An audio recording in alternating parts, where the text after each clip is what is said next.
Vikramshila IAS coaching institute, 14 बीघा ऋषिकेश। भारतीय संविधान की विशेषताएं कर रहे थे हम, वीडियो लंबा हो गया था इसलिए उसका अगला पार्ट अब कर रहे हैं। ठीक है, बहुत सारी विशेषताएं हमने पढ़ ली। अब आगे की विशेषताएं मैं बता रहा हूं। केंद्राभिमुख संविधान, केंद्राभिमुख, केंद्र की ओर अभिमुख। केंद्राभिमुख संविधान का मतलब होता है मोर सेंट्रल बेस्ड कॉन्स्टिट्यूशन, मोर सेंट्रल बेस्ड कॉन्स्टिट्यूशन। ठीक है, तो भारतीय संविधान का जो आर्टिकल 1 है, आर्टिकल अनुच्छेद 1 है, उसके अनुसार India that is Bharat shall be the union of states, यानी भारत अर्थात इंडिया क्या है, राज्यों का संघ होगा। आप यकीन मान सकते हो कि ये यूपीएससी का क्वेश्चन रहा है कभी कि भारत है, 4 ऑप्शन थे, आंसर जो था वो राज्यों का संघ। सिर्फ इतना लिखना था, क्या करना था, इतने पे सर्किल करना था। भारत क्या है, राज्यों का संघ है। कभी यूपीएससी ने पूछा कौन कौन से नाम है आर्टिकल 1 में, तो इंडिया भी है और भारत भी है ना। जम्बू द्वीप नहीं है, जम्बू द्वीप पुराना नाम है भारत का, है ना। जम्बू द्वीप है, भारत खंडे। तो India that is Bharat shall be the union of states. K C Wheare के अनुसार भारतीय संविधान एक अर्ध संघीय यानी क्वासी फेडरल संविधान है। अब क्वेश्चन पूछेगा आपसे फिर दोबारा कि किस विद्वान के अनुसार भारतीय संविधान एक अर्ध संघीय यानी क्वासी फेडरल संविधान है। आपने बोलना है केसी वेयर। अब क्यों कहते हैं केसी वेयर, एक और विद्वान है वैसे, उनका भी सुन लीजिए, सर आइवर जेनिंग्स। वो कहते हैं कि ये एक ऐसा संघ है जिसमें केंद्रीकरण की सशक्त प्रवृत्ति है। फिर पूछेगा कि भारतीय संविधान के विषय में किस विद्वान ने ऐसा कहा है कि यह एक ऐसा संघ है, या भारत के विषय में किसने ऐसा कहा है कि यह एक ऐसा संघ है जिसमें केंद्रीकरण की सशक्त प्रवृत्ति है। केंद्रीकरण मतलब ज्यादा पावर्स जो है वो किसके पास है, केंद्र के पास है। किसके पास, ये कौन कहते हैं, तो आइवर जेनिंग्स कहते हैं। कौन कहते हैं, सर आइवर जेनिंग्स कहते हैं। ये लोग वो हैं जिन्होंने कई देशों के संविधानों को क्या कर रखा है, स्टडी कर रखा है। तो इनकी सेइंग्स बड़ी इंपॉर्टेंट होती है। एक हो गए सर आइवर जेनिंग्स, एक हो गया आपके केसी वेयर। समझ में आया।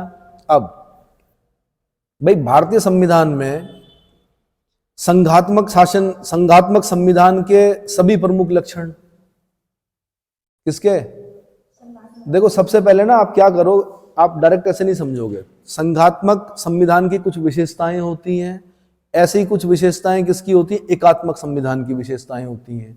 तो जो संघात्मक संविधान की विशेषताएं होती हैं पहले उनको पढ़ लो। बहुत सारी होती हैं लेकिन मैं खाली वो बता रहा हूं जो भारतीय संविधान में दिखती है। पहली जो संघात्मक संविधान की जो विशेषता है भारतीय संविधान में, वो है शक्तियों का विभाजन। क्या, बिल्कुल, भारतीय संविधान में केंद्र और राज्यों के बीच शक्तियों का विभाजन किया गया है, स्पष्ट रूप से किया गया है। क्या किया गया है, स्पष्ट रूप से किया गया है। दूसरी विशेषता होती है संघात्मक संविधान की, लिखित संविधान होता है। क्या हमारा लिखित संविधान है, हाँ जी लिखित संविधान है। तीसरी विशेषता होती है संविधान की सर्वोच्चता। संघात्मक शासन व्यवस्था में संविधान सर्वोच्च होता है, हमारे यहाँ भी क्या है, संविधान सर्वोच्च है। चौथी विशेषता होती है अपरिवर्तनशीलता तथा स्वतंत्र अपरिवर्तनशीलता। ठीक है जी, अपरिवर्तनशीलता भी हमारे संविधान में क्या होती है, दिखाई देती है। फिर होता है अगला स्वतंत्र न्यायपालिका, वो भी हमारे देश में क्या है, मतलब हमारे संविधान में स्वतंत्र और निष्पक्ष न्यायपालिका का भी प्रावधान है। तो मैंने ये बताया कि भारतीय संविधान में संघात्मक संविधान के सभी प्रमुख लक्षणों में से जो मेन लक्षण है वो विद्यमान है। किंतु भारतीय संविधान में एकात्मक संविधान की भी प्रवृत्तियां देखी जाती हैं। नाम से ही पता चल रहा है, एकात्मक संविधान वो होता है जो केंद्र की ओर झुका हुआ होता है। क्या होता है, इकहरी नागरिकता, सिंगल सिटीजनशिप। भाई हम उत्तराखंड में रह रहे हैं लेकिन हम लिखते हैं, जब फॉर्म भरते हैं हम बोलते हैं कहाँ के नागरिक हो, भारत के नागरिक हैं। जबकि यूएसए में अगर आप जाओगे तो आप बोलोगे, अगर साउथ डकोटा में रहते हो आप, तो आप बोलोगे कि मैं साउथ डकोटा का नागरिक हूं, मैं यूएसए का नागरिक हूं। क्या हूं, वहां डुअल सिटीजनशिप है। हमारे देश में सिंगल सिटीजनशिप है, और जो सिंगल सिटीजनशिप हमने ली है ब्रिटेन के संविधान से ली है। कहां से ली है, ब्रिटेन के संविधान से ली है। इतना समझ में आ रहा है। तो इकहरी नागरिकता जो होती है वो एकात्मक संविधान की प्रवृत्तियों में सबसे प्रमुख प्रवृत्ति है। दूसरी जो है राज्यपाल की नियुक्ति राष्ट्रपति द्वारा किया जाना। राज्यपाल की नियुक्ति राष्ट्रपति द्वारा किया जाना।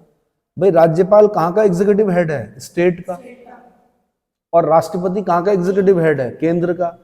अब उस एग्जीक्यूटिव हेड को, जो केंद्र वाला एग्जीक्यूटिव हेड है, उसको तो लोकसभा भी चुन रही, राज्यसभा भी चुन रही, ठीक है, राज्य की विधानसभाएं भी चुन रही। लेकिन जो हमारा राज्यपाल है वो तो डायरेक्ट वहां से नाम आ रहा है कि ये अब आपके राज्यपाल हैं।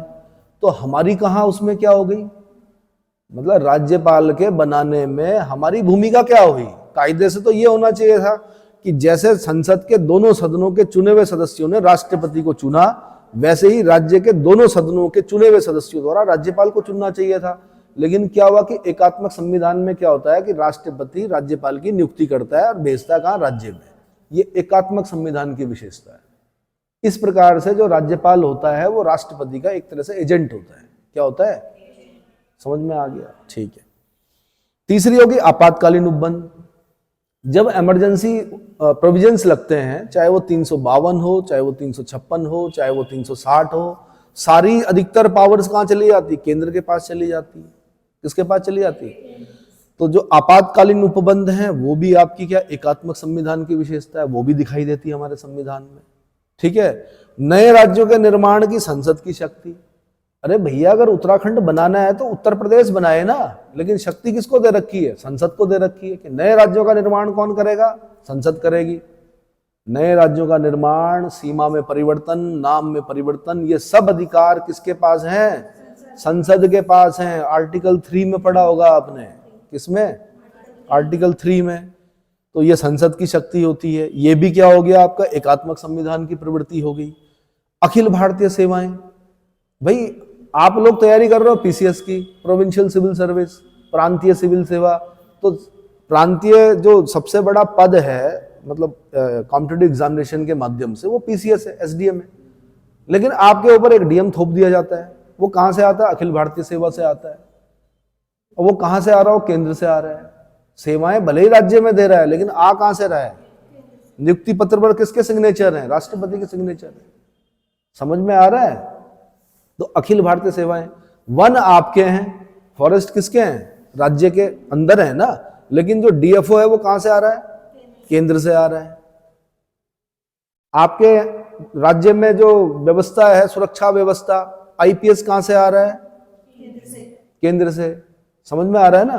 तो मैं ये बताना चाह रहा हूं कि अखिल भारतीय सेवा भी जो थोपी जाती है, इम्पोज की जाती है, वो भी क्या है? एकात्मक संविधान की प्रवृत्ति होती है। किसकी? ऐसे ही राज्यसभा में असमान प्रतिनिधित्व। राज्यसभा में अब जैसे हमारे राज्य से खाली 3 ही लोग जाते हैं राज्यसभा में। कितने? भाई उत्तर प्रदेश से बहुत सारे जाते हैं। असमान जो प्रतिनिधित्व है जनसंख्या के आधार पर, वो भी क्या है? एकात्मक संविधान की विशेषता है। राज्य सूची पर केंद्र की विधि बनाने की शक्ति। एक तरफ तो आपने अनुसूची 7 में 3 लिस्ट बना दी, union list, state list, conference list. आपने बोल दिया यूनियन लिस्ट पे कानून बनाने का अधिकार संसद को है, राज्य सूची पर कानून बनाने का अधिकार किसको है? स्टेट लेजिस्लेचर को है, विधानमंडल को है। समवर्ती सूची पर दोनों बना सकते हैं, चलेगी केंद्र की। ठीक है, चलो तीसरे वाले को हमने मान लिया। पर जब आपने रोटियां बांट दी कि ये केंद्र की रोटी है, ये राज्य की रोटी है, ये एक कॉन्करेंट लिस्ट वाली रोटी है, इसमें से दोनों क्या कर सकते हैं? खा सकते हैं। पर मन अगर केंद्र का करेगा तो ज्यादा खा सकता है, चलो वो छोड़ दो। लेकिन राज्य सूची वाली जो रोटी है उसमें भी बोलता है केंद्र की, इसमें से हम थोड़ा सा अगर हमारा मन किया तो हम क्या कर सकते हैं? 249 आर्टिकल पढ़ा होगा आपने।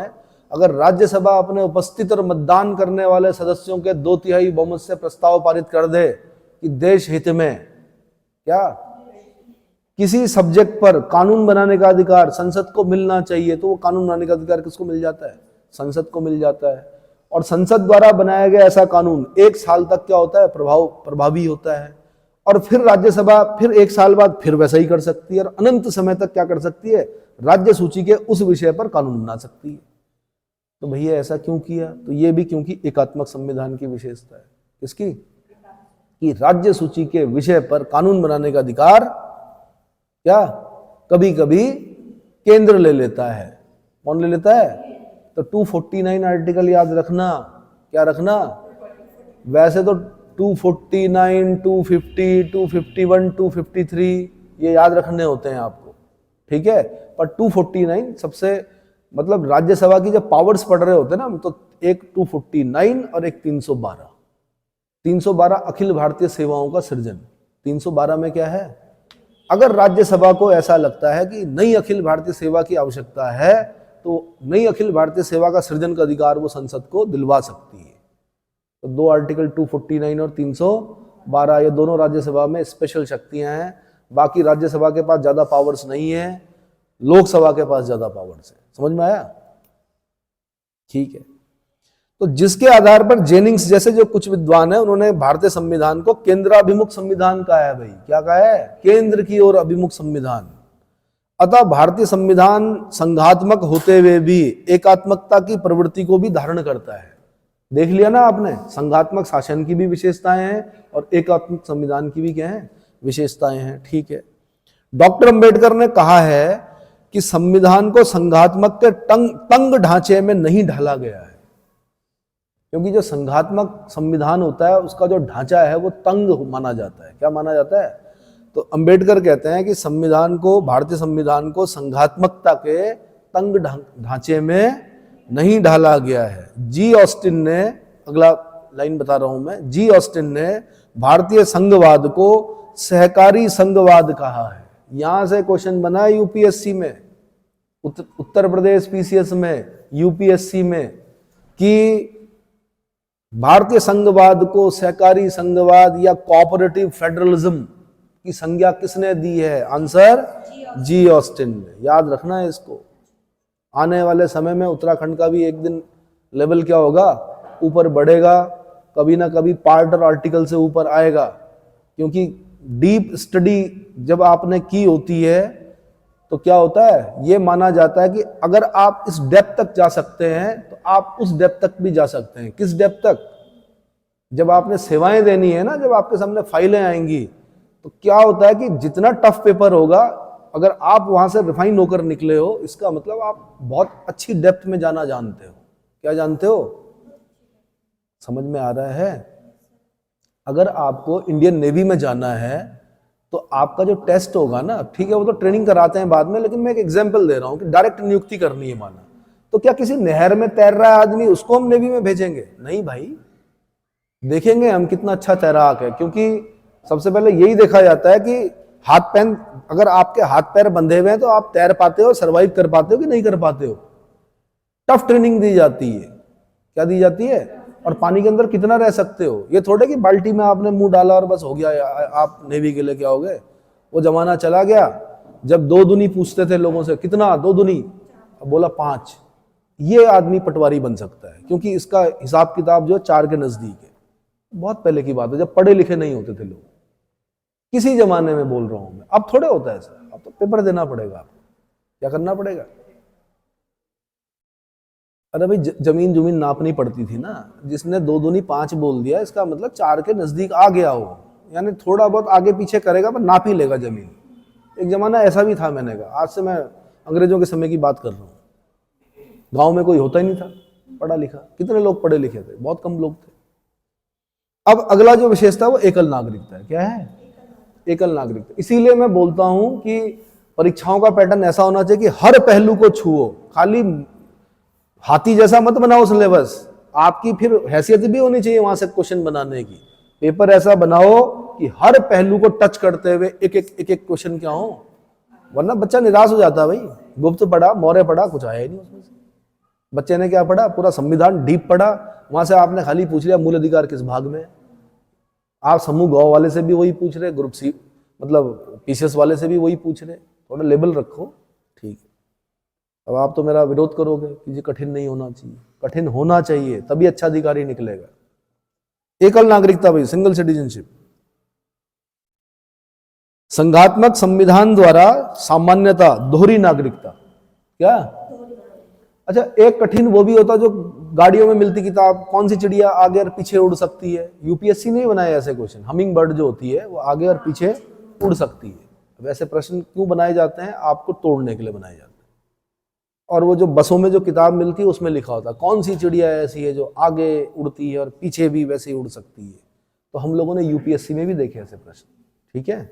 हमिंग बर्ड, क्या पता कभी आपके ग्रुप सी में फंस जाए। एकल नागरिकता भाई, सिंगल सिटीजनशिप। संघात्मक संविधान द्वारा सामान्यता दोहरी नागरिकता। जो संघात्मक संविधान होता है वहां डुअल सिटीजनशिप होती है, ठीक है। पहली जो होती है संघ की होती है कि मैं यूएसए का नागरिक हूं, दूसरा होता है राज्य की कि मैं जी साउथ डेकोटा का नागरिक हूं और मैं विस्कॉन्सिन प्रांत का नागरिक हूं, या मैं क्या बोलते हैं डिस्ट्रिक्ट ऑफ कोलंबिया का हूं, है ना। लेकिन मैंने कहा जैसे अमेरिका में है, किंतु भारतीय संविधान द्वारा भारत की एकता और अखंडता सुनिश्चित करने के उद्देश्य से उसकी संघीय संरचना के बावजूद एकल नागरिकता का प्रावधान किया गया। क्या किया गया है? एकल नागरिकता का प्रावधान किया गया। कोई व्यक्ति सिर्फ भारत का नागरिक होता है, किसी राज्य का नहीं। और अच्छा किया इन्होंने ऐसा किया, नहीं तो हम तो वैसे ही बोलते हैं कि ये बिहारी है, ये मराठी है, ये पंजाबी है, ये गढ़वाली है, ये कुमाऊनी है ना। ये उसमें भी फिर कई सब डिवीजन होंगे, ये कठमाली है, ये क्या है सलानी है, ये टिरियाली है, ऐसे तो बोलते हैं, ये पौड़ी का है। तो शुक्र है सिंगल सिटीजनशिप डाल दी इन लोगों ने, समझदार थे। इसका मतलब इन्होंने यहाँ के लोगों के मस्तिष्क को पढ़ लिया था, है ना जी हम तो वहीं रहेंगे कि जहाँ हमारे लोग रहते हैं। तो जब क्या होता है एक जैसे लोग एक जगह पर रहते हैं तो विकास नहीं होता है। विकास तब होता है जब कई प्रकार के लोग क्या हों, अलग अलग तरह के अलग अलग रीति रिवाजों के साथ क्या हो रहते हों। तो जैसे आईडीपीएल था, तो आईडीपीएल में केरला का आदमी था, कर्नाटक का था, सब चीजें था। तो जिन चीजों को आप पढ़ रहे हो ना, याद कर रहे हो, वहां के बच्चे वो देखते थे, क्या करते थे। आज आईडीपीएल बंद हो गया, बड़ा दुर्भाग्य है। लेकिन जैसे केरला का है तो ओणम मनाते थे वो, तो भाई कुछ लेके आएंगे ना पड़ोसी के यहाँ, तो बच्चे पूछते थे आंटी किस चीज का है, भाई ओणम है आज हमारा त्योहार है। तो उन्हें याद करने की आवश्यकता नहीं होती थी कि ओणम कहाँ का त्योहार है। भाई बच्चे पूछते थे क्या है, तो केरला के लोग हैं इसलिए ओणम मना रहे, ठीक है। पता चला कोई दूसरा तमिलनाडु का है, वो पोंगल में लेके आ रहे, कुछ कोई फंक्शन हो रहा, तो पूछा भाई क्या है, कि पोंगल है भाई आज इसलिए ये हमारी तरफ से क्या है। तो आप क्या कर रहे हो, फॉर्मूले बना रहे हो कि ओके पीटी ओणम केरल पोंगल तमिलनाडु, है ना। तो आपने क्योंकि पार्टी खाई नहीं तो इसलिए याद होगा नहीं, ठीक। फिर कंपटीशन होता है, क्या होता है। अब जैसे पहाड़ का जो बच्चा है, गलती उसकी नहीं है, उसने बचपन से अपने अड़ोस पड़ोस के अपने 72 गांवों तक किसी को आईएएस बनते नहीं देखा। क्या नहीं देखा? किसी को एसडीएम बनते नहीं देखा। तो उसने क्या देखा, उसने देखा फौज में भर्ती हो गया, उसने बीएड किया, वो टीचर बन गया, यही देखा ना। तो उसने देखा बीएड किया, टीचर बन गया। अरे भाई सबने बीएड किया, हर पत्थर के नीचे जहां उठाओ वहां एक बीएड वाली लड़की बैठी हुई, बीएड वाला लड़का बैठा हुआ। बाद में बोला भाई कोई फायदा नहीं है, खाली पेपर दे सकते हैं लेक्चर का, फिर टीईटी यूटीईटी पता नहीं क्या क्या। फिर सुना उसने फौज में भर्ती हो गया, ठीक है। उसने ये देखा ही नहीं कि यार, क्योंकि हुए ऐसा नहीं कि ऑफिसर नहीं बने, बने। आपके जो सीडीएस थे विपिन रावत, वो भी तो उत्तराखंड से थे, लेकिन ऐसे क्या थे, कम थे। बिहार वालों ने देखा, बिहार ने देखा कि गांव में गरीब सा लड़का था, उसने पढ़ा पढ़ा पढ़ा डीएम बन गया, समझ में आया। उसने देखा आईपीएस बन गया। राजस्थान के मीणाओं के गांव अगर आप जाओगे तो बड़े पिछड़े हुए गांव हैं, वहां देखा उन्होंने आईपीएस बन गया। उसके बाद फिर आईपीएस तो आईपीएस होता है, तो वहां दूसरे ने भी आईपीएस, तीसरे ने भी, तो पता चला मीणाओं के गांव में आईपीएस ही आईपीएस बन गया, समझ में आया। उत्तराखंड में सिर्फ एक जनजाति ऐसी है, भोटिया जनजाति, जहां आईएएस बने, उनको देखकर फिर उन्हीं जनजाति के और लोग आईएएस बने, और लोग आईएएस बने, समझ में आ रहा है। तो जैसा आपको समाज देगा आप वैसे ही तो करोगे। समाज ने आपको क्या दिया, क्या दिया। फिर आजकल जो प्रचलन है वही बीटेक बीटेक बीटेक। दो तरह के बीटेक होते हैं भाई, एक आप मेहनत करते हो, पेपर निकालते हो, आईआईटी में जाते हो, समझ में आया। एक आप पिताजी की जान लेते हो, उनका सारा प्रोविडेंट फंड का सारा पैसा लेकर, और तब क्या करते हो, डिग्री खरीदते हो और तब 25,000 की नौकरी करते हो। तो वो भी जानते हैं कौन नौकरी कराने वाला, कि ये पिताजी के पैसे पर बीटेक किया हुआ आदमी है, इसने क्या नहीं कर रखा ज्यादा। कुछ होंगे उसमें चतुर लोग जिनके पैकेज क्या होंगे, बहुत अच्छे होंगे। क्या होंगे, मतलब जिनके अंदर एबिलिटी होगी उनके पैकेज अच्छे होंगे। लेकिन नीचे वाला जो बच्चा होगा जिसके अंदर एबिलिटी नहीं थी लेकिन उसने बीटेक की डिग्री खरीदी है, उसको उतना ही मिलेगा भाई, 25,000 रुपये मिलेगा। कितना मिलेगा? जिसके अंदर योग्यता होगी फिर वो निकलेगा। तो जैसा आप देखोगे वैसा ही होगा, समझ में आया। आपका समाज आपको डराता है, नहीं अरे बाप रे, हो जैसे ही आपने आईएएस बोला होता ही नहीं इसमें, तो जैसे ही आपने पीसीएस बोला इसमें होता ही नहीं है, ठीक है, हम भी उसी उसके हैं, हमें भी ऐसे ही बोला गया। तो कहीं ना कहीं नेगेटिविटी जो है, तो मैं अगर यहाँ से कितना भी आपको पॉजिटिव करूं, तो आपको तो मैं एक आदमी आपको पॉजिटिव कर रहा हूं, मैं कह रहा हूं आईएएस में निकला जा सकता है, और आपको 1000 लोग बोल रहे हैं नहीं निकला जा सकता, असंभव है, तो किसका प्रभाव पड़ेगा आप पर? 1000 लोगों का। तो आपको अपने मन को स्ट्रांग करना पड़ेगा, विश्वास करना पड़ेगा कि निकलता है पढ़ने से, किताबों से ही आता है। कहां से आता है? किताबों से ही आता है पेपर। चलो, एकल नागरिकता भाई, तो शुक्र है एकल नागरिकता का प्रावधान कर दिया संविधान वेताओं ने। ठीक है, अगला वयस्क मताधिकार। मैंने कहा भाई पहले 21 साल था, वयस्क से माना गया था, ठीक है, इसको एडल्ट फ्रेंचाइज बोलते हैं। क्या बोलते हैं? Adult franchise. तो एडल्ट फ्रेंचाइज जो वयस्कता की आयु थी वो पहले 21 वर्ष थी, फिर आए राजीव गांधी, इंदिरा गांधी की हत्या हो गई, राजीव गांधी जी आए, ठीक है, कंप्यूटर लेके आए, और शुक्र है कंप्यूटर लेके आ गए देश में। क्या लेके आ गए? अब हम तो बोलते हैं ना राजीव गांधी जी, ऐसा नहीं होता है, ब्यूरोक्रेसी होती है, साथ की लीडरशिप होती है, बहुत सारे लोग नीतियां बनाते हैं, वो पॉलिटिकल नहीं थे, लेकिन उनके समय में आया कंप्यूटर, साथ में उनको समझाया गया कि भाई युवा वोट बहुत जरूरी है। क्या है? 18 साल का, शादी की उम्र की 21 साल और वोट की आयु कर दी 18 साल।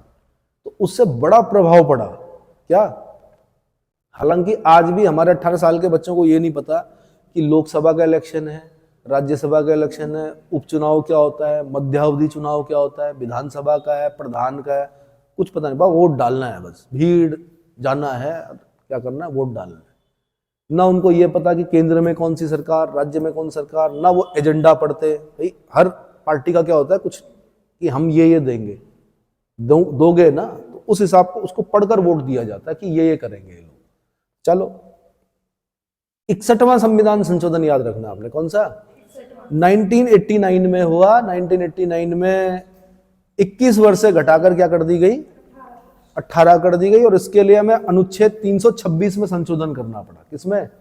326 में संशोधन करना पड़ा।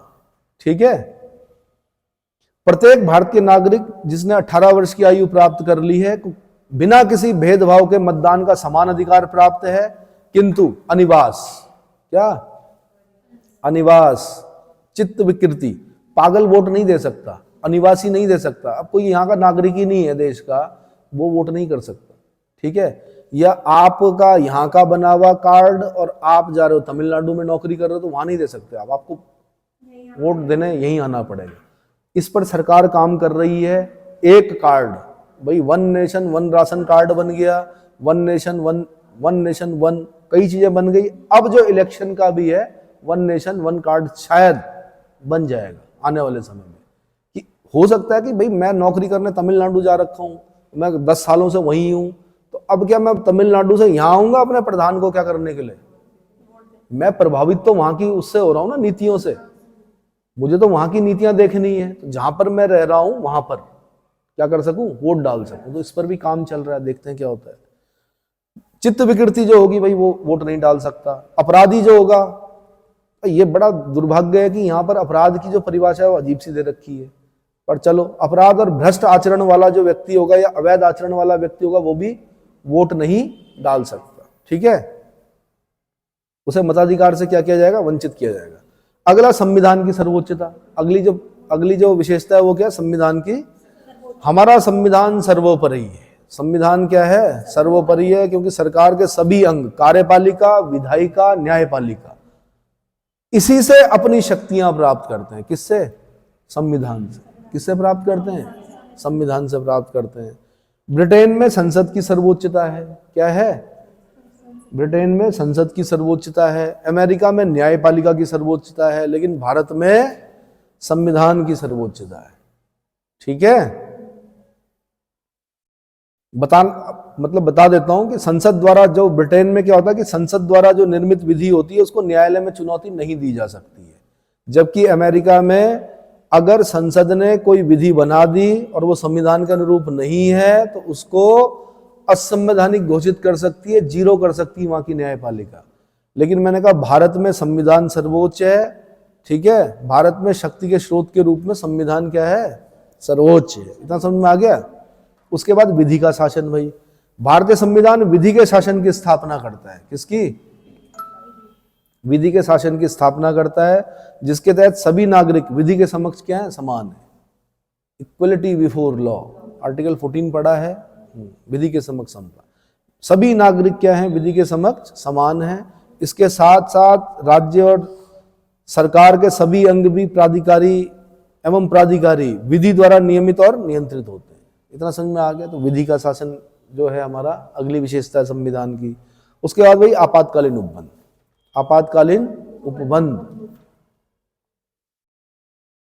3 आर्टिकल याद रखने हैं आपने, 352, 356, 360। 352 बोलते हैं नेशनल इमरजेंसी को, राष्ट्रीय आपात को। किसको बोलते हैं? नेशनल इमरजेंसी या राष्ट्रीय आपात। 3 कारणों से लगती है: युद्ध, बाह्य आक्रमण, सशस्त्र विद्रोह। सशस्त्र विद्रोह की जगह पहले लिखा हुआ था आंतरिक अशांति या अभ्यंतरिक अशांति। तो पूर्व प्रधानमंत्री श्रीमती इंदिरा गांधी ने अभ्यंतरिक अशांति के आधार पर तीसरी इमरजेंसी लगा दी। क्या लगा दी? राष्ट्रीय आपात लगा दिया। कैबिनेट को पता नहीं था। कैबिनेट से पत्रकारों ने पूछा सुबह कि जी हमने सुना है कि राष्ट्रीय आपात लग गया। उन्होंने कहा हमें तो नहीं पता। तो संशोधन करना पड़ा। बाद में संशोधन करके अभ्यंतरिक अशांति के स्थान पर क्या लिखा गया? सशस्त्र विद्रोह लिखा गया। और यहीं पर लिखा गया कि अब जब आगे इमरजेंसी लगेगी इन 3 कारणों से, युद्ध, बाह्य आक्रमण और सशस्त्र विद्रोह, तो कैबिनेट की लिखित सूचना पर लगेगी। क्या लगेगी? ऐसा नहीं होगा कि प्रधानमंत्री सब कुछ है तो प्रधानमंत्री ने राष्ट्रपति को बोला और इमरजेंसी लग गई। कैबिनेट की लिखित सूचना पर। तो कैबिनेट वर्ड कॉन्स्टिट्यूशन में यहां पर दिखता है हमको। कहां पर? कैबिनेट की लिखित सूचना पर। इतना समझ में आ गया? ठीक है। दूसरा होता है राज्यीय आपात, स्टेट इमरजेंसी, जिसको राष्ट्रपति शासन बोलते हैं हम लोग। 356 है ना।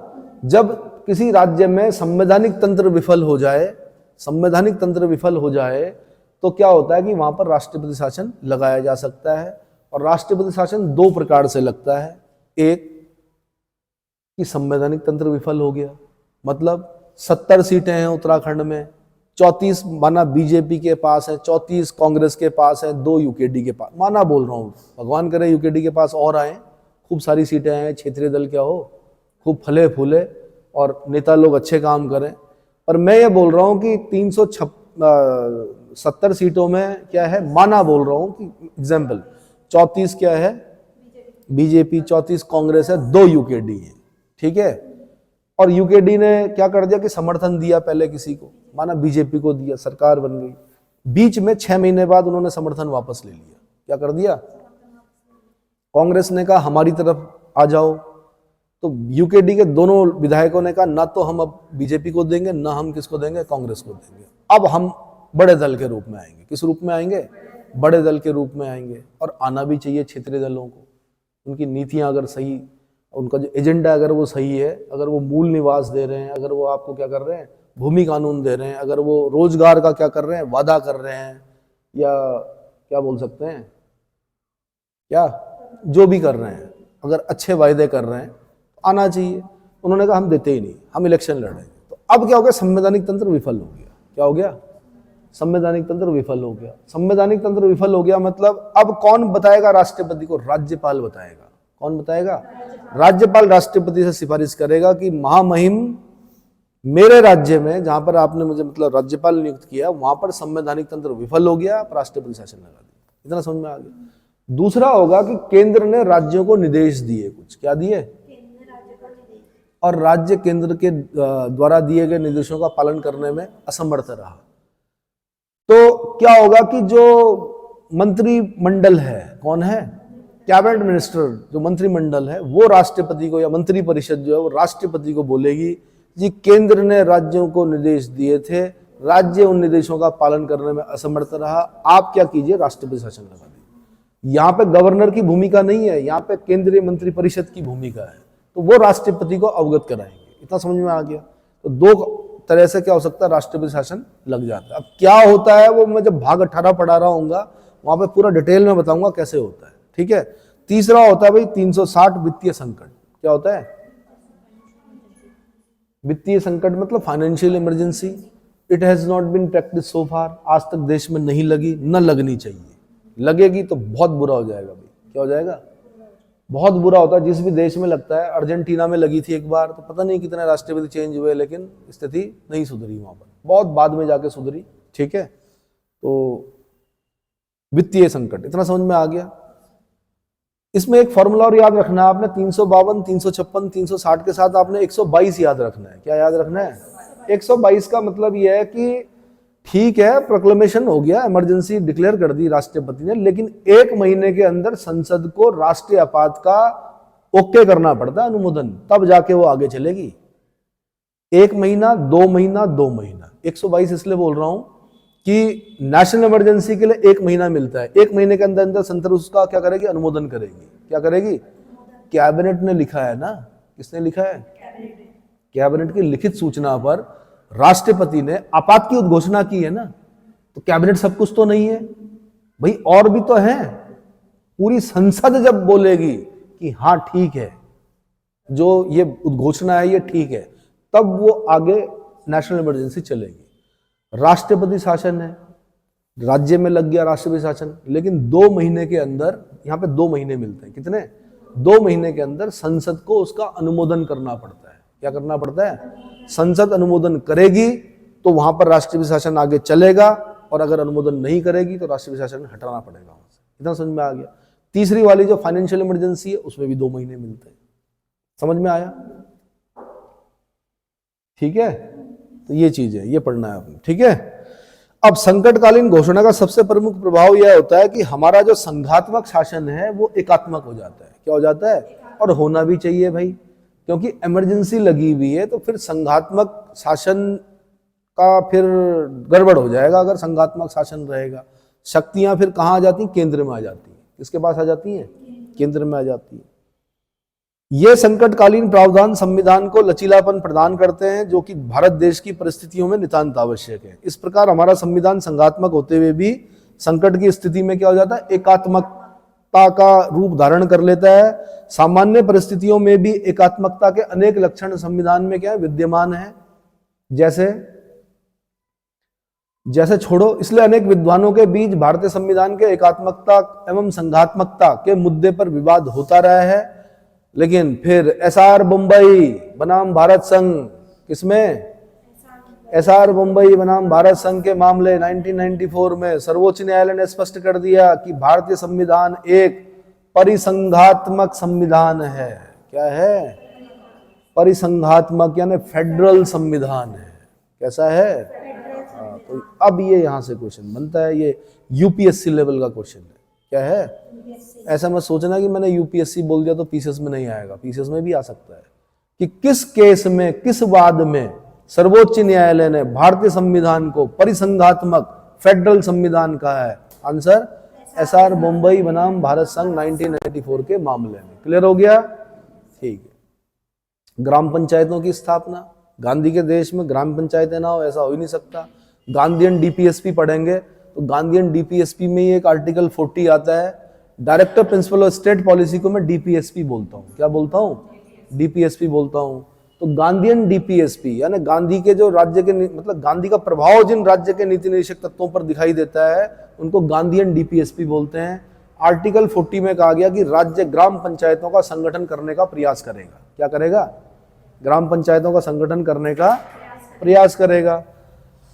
तो संविधान निर्माताओं ने भी क्या कर दिया? नीति निर्देशक तत्वों में बोल दिया कि ग्राम पंचायतों की स्थापना करके उन्हें स्थानीय शासन की प्राथमिक इकाई क्या किया जाएगा? बनाया जाए। सबसे लघु संसद होती है ग्राम पंचायत। क्या होती है? सबसे छोटी संसद देश की जो लोकतंत्र की होती है वो क्या होती है? ग्राम पंचायत। ठीक है। 1959 में लोकतांत्रिक विकेंद्रीकरण की व्यवस्था को अपनाया गया और क्या किया गया? ग्रामीण क्षेत्रों में पंचायतों, पंचायत समितियों, जिला परिषदों की स्थापना की गई। अब मैं वहां पे नहीं जाना चाहूंगा, फिर भी पूछ लेता हूं कि पंचायती राज व्यवस्था पहली बार 2 अक्टूबर 1959 नागौर, राजस्थान। 59 ही है, 2 अक्टूबर। ठीक है। फिर क्या किया गया भाई? संवैधानिक दर्जा देना था, तो 73वां और 74वां संविधान संशोधन, 73वां और 74वां संविधान संशोधन 1992 के आधार पर पंचायती राज व्यवस्था और शहरी क्षेत्र में स्थानीय स्वशासन, स्थानीय स्वशासन व्यवस्था को संवैधानिकता या संवैधानिक दर्जा प्रदान किया गया। अब ये पूरा डिटेल बताऊंगा इसका मैं आगे चलकर। अभी सिर्फ 73-74वां संविधान संशोधन आपको पता ही है ना, कि 73 में से 11वीं अनुसूची जोड़ी, भाग 9 जोड़ा, है ना। 9 में आर्टिकल 243 से 243 तक नए आर्टिकल रखे। 74वें संविधान संशोधन से 12वीं अनुसूची जोड़ी, भाग 9 का जोड़ा, 243P से 243ZG तक नए आर्टिकल डाले, याद है? हाँ। और जो अनुसूची 11 है उसमें पंचायतों को 29 सब्जेक्ट दिए, 29 सब्जेक्ट। आईएएस का क्वेश्चन रह चुका है, कितने सब्जेक्टों पर कार्य कर सकती है, मतलब कितने सब्जेक्ट दिए गए हैं 11वीं अनुसूची में? आंसर 29। 12वीं अनुसूची में नगर पालिकाओं को 18 सब्जेक्ट दे रखे हैं। कितने? 18। ये भी यूपीएससी का क्वेश्चन है, समझ में आया? तो यहां से क्वेश्चन बनेगा। तो भाई ये सब चीजें क्या है? विशेषताओं में है। किसमें है? विशेषताओं में। अब कल हम पढ़ेंगे थोड़ा सा राष्ट्र प्रतीक, राष्ट्रगान। कभी कभी फंसा देता है। किसमें? हाँ, एक बार फंसा दिया उसने। किसमें? अरे राष्ट्रगान में नहीं फंसाया भाई, उसने फंसाया, यूपीएससी ने क्वेश्चन पूछा किसमें? राष्ट्र चिन्ह में, नेशनल एम्बलम में। हमने 4 शेर देखे थे ऊपर के, नीचे ध्यान ही नहीं दिया। नीचे भी तो ध्यान देना है। 4 तरफ 4 चक्र हैं, 4 जानवर हैं नीचे बने हुए। उसने पूछा 4 जानवर कौन से हैं? ध्यान दिया कभी? चौकड़ी मारता हुआ घोड़ा, और 2 ही दिखते हैं ना सिक्के पे भी, नोट पे भी 2 ही दिखते हैं। अब 2 पीछे का कौन याद करेगा? तो चौकड़ी मारता हुआ घोड़ा है, एक सांड है, और बताओ बताओ भाई।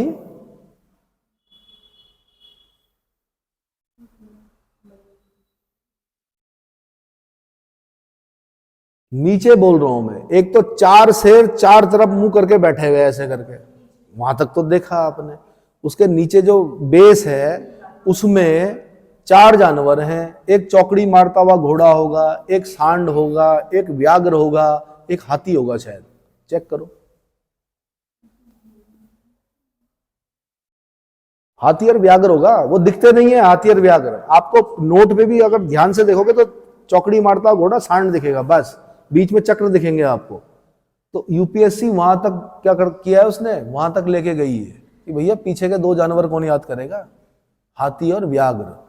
फिर ये तक पूछा उन्होंने, क्या पूछा? कि घोड़ा किस चीज का प्रतीक है?